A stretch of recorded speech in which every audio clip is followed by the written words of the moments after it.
నమస్తే, welcome to Yoyo TV. Jubilee Hills ఉప ఎన్నికకైతే సమయం దగ్గరికి వస్తూ ఉంది. సో మరి ఎవరు గెలుస్తారనే ఉత్కంఠ అయితే రాష్ట్రం అంతటా ఎదురు చూస్తూ ఉంది. సో మరి ఈ నెల 11వ తారీఖున పోలింగ్ ఉండబోతుంది. సో మరి దీనికి సంబంధించి మనతో పాటు మాట్లాడడానికి బీఆర్ఎస్ పార్టీకి సంబంధించిన లీడర్లు చాలామంది అయితే ఈ క్యాంపెయిన్లో పాల్గొంటా ఉన్నారు. సార్ మాట్లాడదాం. అన్న నమస్తే.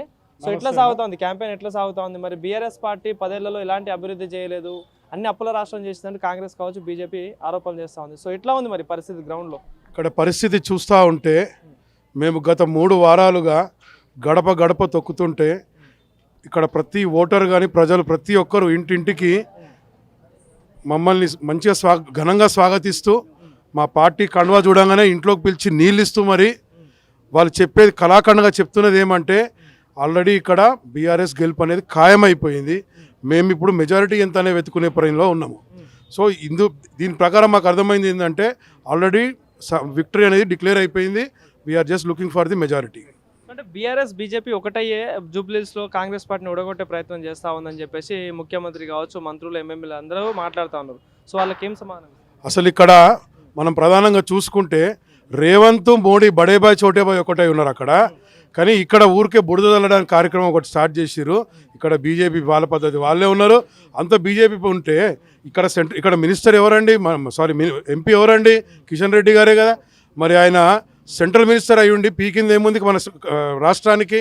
సరే, మన హైదరాబాద్కి తీసుకొచ్చింది ఏమైనా ఉందా? జూబ్లీహిల్స్ నియోజకవర్గాన్ని ప్రత్యేకంగా మనం తీసుకొచ్చింది ఏమైనా ఉందా? ఏమీ లేదు. కావున బీజేపీ వాళ్ళ పనిలో వాళ్ళు ఉన్నారు. బీఆర్ఎస్ కేసీఆర్ గారి లీడర్షిప్లో, కేటీఆర్ గారి లీడర్షిప్లో, హరీష్ అన్న లీడర్షిప్లో ఖచ్చితంగా మా అభ్యర్థి సునీత మేడం గారి గెలుపు గురించి మేము ప్రయత్నం చేస్తాం. అంటే జూబ్లీహిల్స్లో కాంగ్రెస్ పార్టీ కాకుండా బీఆర్ఎస్ బీజేపీ ఓట్లు వేస్తే పథకాలు బంద్ అయితే అని స్వయం ముఖ్యమంత్రి మాట్లాడుతాను. ఏం సమాధానం ఇస్తారు?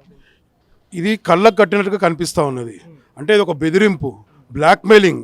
ఇప్పుడు ఒక ముఖ్యమంత్రి స్థాయిలో ఉన్న వ్యక్తి మీరు ఓటు వేయకపోతే మీకు స్కీములు ఇయ్యను అనడం ఎంతవరకు కరెక్ట్? ఇది దీనివల్ల జూబ్లీహిల్స్ ఓటర్స్ అందరూ కూడా అప్రమత్తమై చాలా చైతన్యవంతంగా ఆలోచించి వాళ్ళు ఒక సరైన నిర్ణయం తీసుకోవాలని మేము మనవి చేస్తున్నాం. సో అంటే మొన్న ఏదైతే రేవంత్ రెడ్డి గారు కేటీఆర్ గారు ఉద్దేశించి కొన్ని వ్యాఖ్యలు చేయడం జరిగింది. సో ఎట్లా సమర్థిస్తారు దీన్ని బీఆర్ఎస్ పార్టీ నాయకులు? అసలు రేవంత్ రెడ్డి అనే వ్యక్తి ముఖ్యమంత్రికి అసలు సమర్థతలు కానే కాదు. అసలు is not fit for CM కాదు. ఆయన ఎమ్మెల్యే కూడా గెలవడానికి ప్రజలు ఇష్టపడట్లేదు. యాక్సిడెంటల్ సీఎం ఆయన. సరే, ఏదేమైనప్పటికీ మా గ్రాచారం బాగలేక ఆయన ఇలా మనకు ముఖ్యమంత్రి అయ్యిండు. ఏదేమైనప్పటికీ కూడా ఖచ్చితంగా మా రామన్న చెప్పినట్టుగా జూబ్లీహిల్స్కి 4,000 పైచిలకు కోట్లు శాంక్షన్ చేసి అభివృద్ధి కార్యక్రమాలు చేస్తున్నాము. ఖచ్చితంగా రెడీగా సిద్ధంగా ఉన్నాము. 2 లక్షల పైన మంది బెనిఫిషరీస్ ఓన్లీ జూబ్లీహిల్స్ నియోజకవర్గంలో ఉన్నారు. ఇది సవాల్ విసిరిండు. దమ్ము ధైర్యం ఉంటే సీఎం రేవంత్ రెడ్డి గారు మా రామన్నతో ఓపెన్ డిబేట్కి రావాలా. అంటే 6 గ్యారెంటీలు అమలు అయినాయి, ప్రజలంతా మా వైపే ఉన్నారని కాంగ్రెస్ పార్టీ నాయకులు మాట్లాడుతున్నారు. ఏంటి ప్రజల్లోకి వెళ్తుంటే 6 గ్యారెంటీల విషయంలో ఏమైనా అప్డేట్ చెప్తున్నారు? మీరు చూడట్లేదా? రోడ్ల మీద మొత్తం ట్రాఫిక్ జామ్, స్కూటీలే ఉన్నాయి కదా. మొత్తం ఆడోళ్ళ దగ్గర ప్రతి ఒక్క మహిళ దగ్గర స్కూటీలే ఉన్నాయి. ట్రాఫిక్ జామ్ అయిపోయింది. మహిళలు ఇవాళ మీకు చూస్తురో లేదో ప్రతి నెల 2,500 తీసుకుంటూ వాళ్ళు ఎంతో సంతోషంగా వాళ్ళ డైలీ రొటీన్స్ చేసుకుంటున్నారు. అంతే విధంగా వృద్ధులను కూడా చూస్తున్నారు కదా, ఎంత హ్యాపీగా దర్జాగా తిరుగుతున్నారు. 4,000 తీసుకొని నెలకు. అన్ని బూటక మాటలు ఇంకెన్ని దినాలు చెప్తాడు, పనికిరాని ముచ్చట్లు. రోడ్ల మీద కనిపిస్తే పబ్లిక్ కొట్టనికి తయారవుతున్నారు. అది అర్థం చేసుకోవాలి ఆయన. ఇంకా ఈ అబద్ధపు మాటలు, మోసపూరిత మాటలు, అబద్ధపు వాగ్దానాలు తోటి పబ్బం గడుపుకోలేడు ఆయన. అట్లీస్ట్ ఇప్పటికైనా జూబ్లీహిల్స్ ప్రజలకు ఒక మంచి అవకాశం దొరికింది.